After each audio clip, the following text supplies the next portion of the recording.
వరకు ప్రపంచం మొత్తం ఎనర్జీ కోసం petrol, diesel, coal, natural gas మీద ఆధారపడింది. వాటిని పొందాలంటే భూమిని లోతుగా డ్రిల్లింగ్ చేయాలి, భారీగా ఖర్చు పెట్టాలి.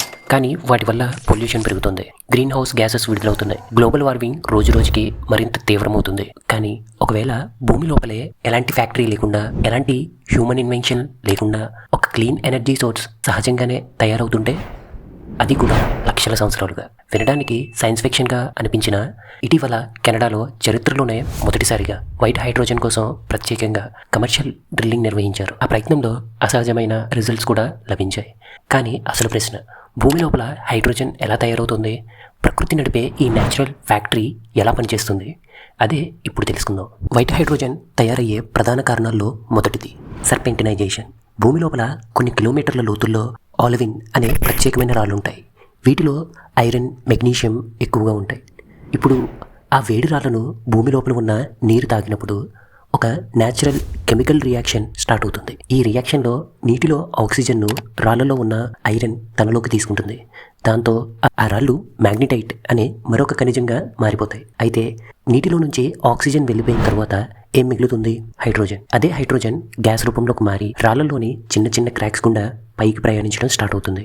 ఇక సెకండ్ వన్, భూమి లోపల ఉండే కొన్ని గ్రానైట్ రాక్స్లో యురేనియం, థోరియం, పొటాషియం వంటి న్యాచురల్ రేడియో యాక్టివ్ ఎలిమెంట్స్ ఉంటాయి. ఇవి ఎప్పటికప్పుడు చిన్న మొత్తంలో రేడియేషన్ను విడుదల చేస్తూ ఉంటాయి. ఆ రేడియేషన్ నీటికి తగిలినప్పుడు నీరు విడిపోయి హైడ్రోజన్ మరియు ఆక్సిజన్గా మారుతుంది.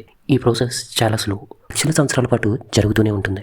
అందుకే కాలక్రమంలో భూమి లోపల గణనీయమైన హైడ్రోజన్ తయారవుతుంది. మూడవ కారణం డీప్ డికాసింగ్. శాస్త్రవేత్తల అభిప్రాయం ప్రకారం భూమి ఏర్పడిన సమయంలో కొంత హైడ్రోజన్ భూమి లోపలే చిక్కుకుపోయింది.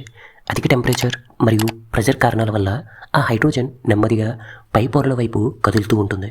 భూకంపాల వల్ల ఏర్పడిన క్రాక్స్ లేదా వాల్కనో ప్రాంతాల ద్వారా ఈ గ్యాసెస్ బయటకు వచ్చే అవకాశం ఉంటుంది. కానీ ఇది మాత్రమే కాదు, ఎర్త్ ప్లేట్స్ ఒకదానికొకటి ఢీకొన్నప్పుడు భారీ ఫ్రిక్షన్ ఏర్పడుతుంది. దాంతో రాళ్ళు పగిలిపోతాయి. వాటిలోని తేమతో జరిగే కెమికల్ రియాక్షన్స్ వల్ల కొంత హైడ్రోజన్ విడుదలవుతుంది. అంటే భూమి లోపల హైడ్రోజన్ తయారయ్యే మార్గాలు ఒకటి కాదు, చాలానే ఉన్నాయి. హైడ్రోజన్ అణువులు చాలా చిన్నవిగా ఉంటాయి. చిన్న సందు దొరికినా అవి స్పేస్లోకి ఎవాపరేట్ అయిపోతాయి. మరి హైడ్రోజన్ బయటకు ఎందుకు వెళ్ళట్లేదు?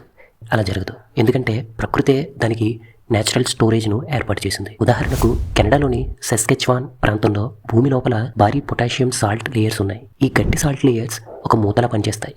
దాంతో హైడ్రోజన్ బయటకు వెళ్లకుండా లక్షల సంవత్సరాల పాటు భూమి లోపలే చిక్కుకుని ఉంటుంది.